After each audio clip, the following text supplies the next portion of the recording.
Now let's solve this math question that looks somehow intimidating. We're told to look for the values of x and y, given that their sum is 6 and their product is 36.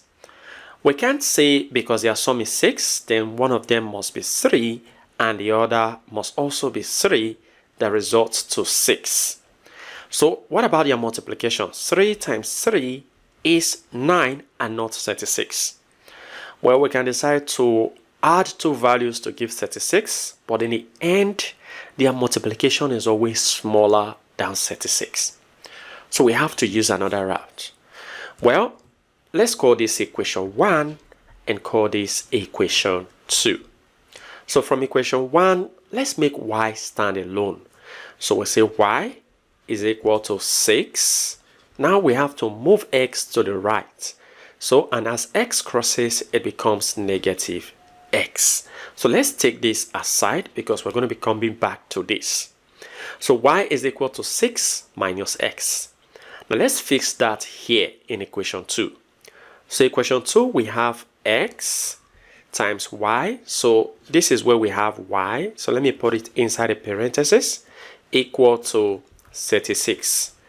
Now we've replaced y with 6 minus x. So I'm going to be putting in place of y 6 minus x. Very good. Now let's expand this bracket. X times 6 is 6x minus x times x is x squared. And this is equal to 36. We have a nice quadratic equation, but let's rearrange it so that it looks better. I'll be moving negative x squared to the right, and when I do that, it becomes positive x squared. I'll be moving 6x to the right, and when I do that, it becomes minus 6x. I've already got 36 on the right, so that will be positive 36. Now I have nothing on the left-hand side. So we have a nice clean quadratic equation. We're going to be using the quadratic formula to solve this. So let's identify our a. Our a is the coefficient of x squared, and that is 1. And then our b is the coefficient of x, and that is negative 6. And then our c is a constant term, which is 36. So our quadratic formula looking for x is x equal to negative b plus or minus the square root of b squared minus 4ac all over 2a. Now let's substitute a, b, and c here to get the value of x. So this becomes x equal to negative b. So negative b we have as negative 6 plus or minus the square root of b squared. B is negative 6. Then we square, then minus 4 times a. What is a? A is 1.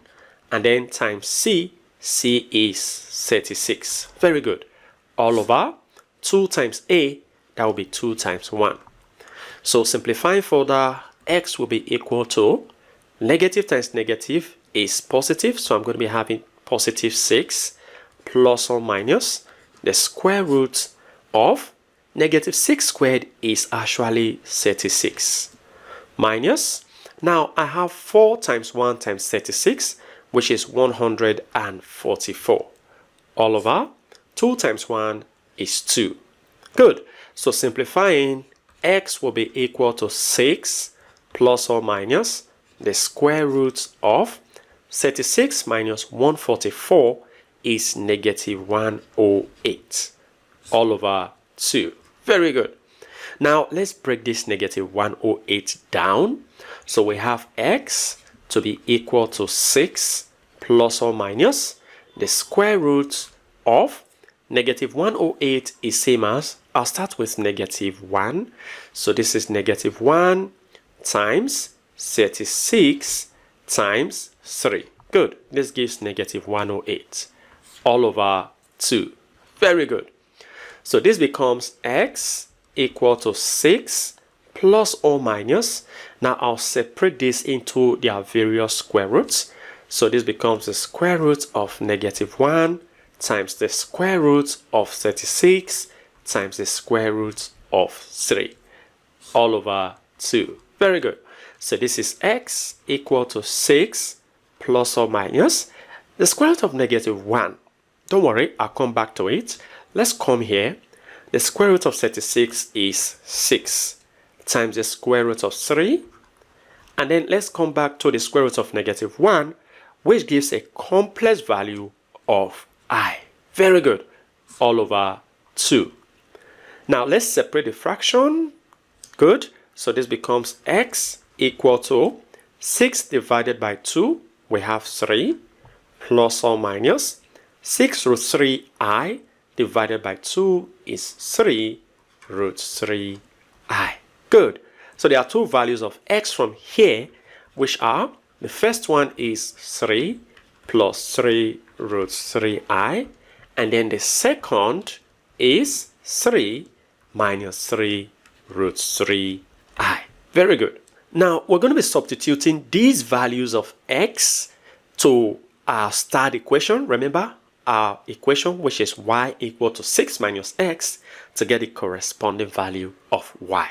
Now recall our start equation that we're going to be using to get the values of y from these two values of x. So starting with this value of x, which is 3 plus 3 root 3i. So let's substitute here.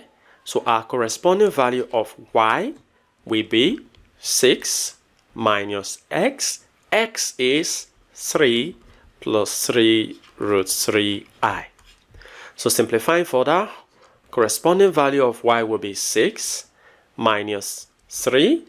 Now negative times positive is negative 3 root 3i. So simplifying further, corresponding value of y is 6 minus 3 is 3 minus 3 root 3i.